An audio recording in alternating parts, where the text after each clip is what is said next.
Pourquoi en 2023, tu dois être ton propre business? C'est évidemment le sujet de cette nouvelle chaîne, et je vais t'en parler en quelques mots. Alors, qu'est-ce que je veux dire par là? La première chose, c'est que nous sommes dans un monde où le travail évolue énormément. Que ce soit les métiers qui changent très très vite, que ce soit l'organisation du travail, ou que ce soit la crise. Et d'autre part, nous avons des moyens de communication de plus en plus présents, de plus en plus utiles. Et tu dois t'apercevoir, autour de toi, que les gens ont des nouveaux postes, des nouvelles fonctions, changent de boîte ou créent leur société, et que la compétence n'est plus la seule chose qui va te permettre de te différencier des autres. Parce que maintenant, il y a énormément de gens qui ont les bonnes compétences pour faire un métier, et ce qui va différencier, c'est toi, ta personnalité. Alors peut-être que tu te dis, oui, mais moi j'en connais de ces gens qui se créent une image de toute pièce, ils sont tout beaux, tout gentils, mais en fin de compte c'est des requins, ils se créent une image qui n'est pas du tout la réalité quand on les connaît, on sait ce que c'est. Moi je veux pas faire ça, moi je suis comme je suis, et si les gens m'aiment pas, ben tant pis pour eux. Ah oui, mais tant pis pour toi plutôt, parce que si les gens ne te voient pas comme tu es vraiment, eh bien ils vont passer à côté de toi. Et tous ceux qui montrent une image, aussi fausse soit-elle, eh bien vont être perçus pour cette image, et vont être crus au début. Après, peut-être qu'on fera marche arrière. Et peut-être que le DRH se dira, si j'avais su, mais en attendant, c'est lui qui a eu le poste et pas toi.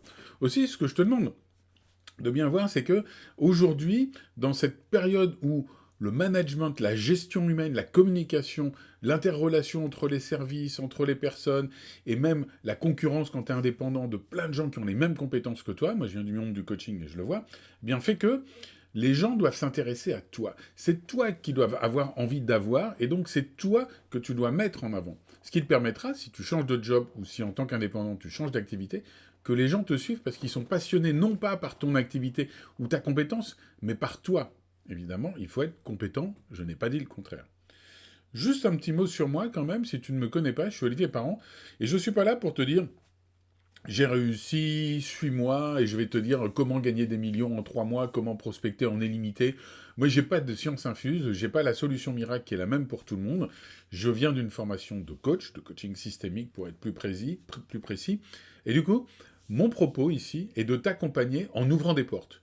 Après, à toi de décider si tu prends cette porte pour t'enrichir d'une idée, pour faire un bout de chemin avec moi si tu le souhaites, mais en tout cas, c'est pour te permettre d'être encore plus autonome et de réussir dans ta vie professionnelle et, pourquoi pas, dans d'autres domaines de ta vie aussi.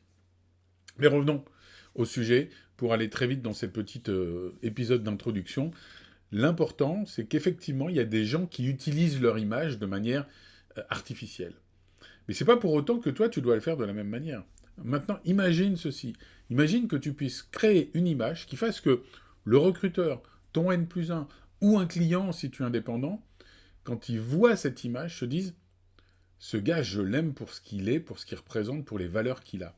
Et je le comprends. Et que ça, ce soit ta réalité, ta vérité. Que tu puisses montrer par ton image tes valeurs, tes croyances sur certaines choses. Moi, par exemple, ma croyance, c'est que chacun doit pouvoir et peut être libre et vivre de son activité. Et donc j'ai envie de croire à ça et d'amener chaque personne à vivre de son activité. C'est une valeur pour moi, c'est une croyance, c'est un objectif. Je ne peux pas travailler avec toi si je ne crois pas que tu es capable de vivre de ton activité. Ça peut être aussi ta manière de travailler, d'envisager les choses, d'envisager le relationnel avec les gens.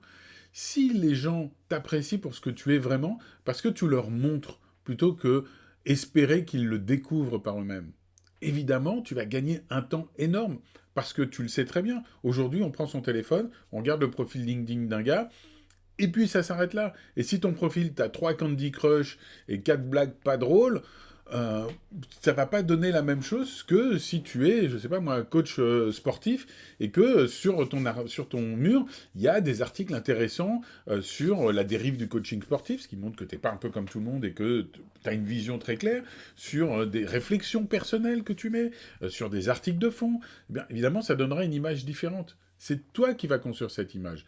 Et c'est important que tu aies une image forte aujourd'hui, non pas pour te travestir, te vendre, mais pour que les gens voient qui tu es réellement et puissent t'identifier dans cette masse de personnes qui sont autour de toi.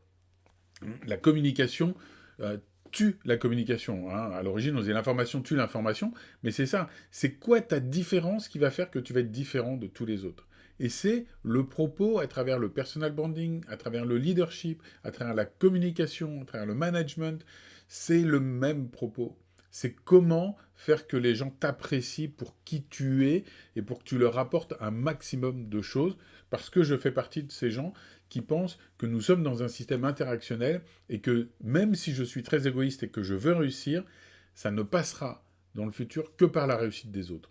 En tout cas, c'est le propos des épisodes que tu suivras sur cette chaîne. Alors si ça t'intéresse, abonne-toi et surtout, laisse-moi un commentaire en me disant quel sujet tu aimerais que je traite en priorité et je me ferai un plaisir de faire un épisode dessus. Merci et je te dis à bientôt. Bye bye.